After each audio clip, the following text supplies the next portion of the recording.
Privacy. Whilst it's not the most interesting topic, it is an important one. Real estate agents are so reliant on telephone numbers of landlords, vendors, and data.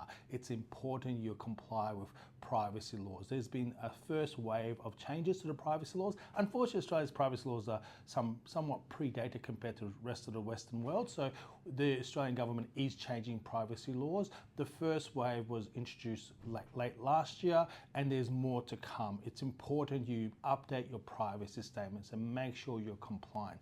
First and foremost, the thing to remember is at the moment, if your business is generating $3 million or less, you're not bound by the Privacy Act. So you're exempt from it as a small business. However, those $3 million thresholds are predicted to be changing in the second half of this year or maybe early next year. So it's important to revisit your privacy statements and make sure you're compliant, because there are hefty fines in place if you are not compliant.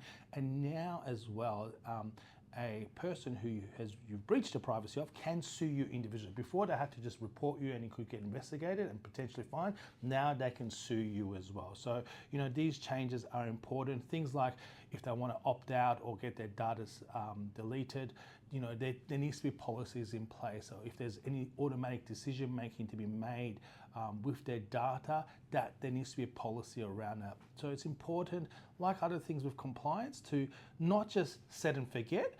Get your privacy statements and policies in place and get them reviewed annually, biannually, just to make sure they're compliant, and make sure there's enough training provided to your staff members to ensure you could have the best compliant policies and procedures, but if your staff members don't know how to enact them, then worthless.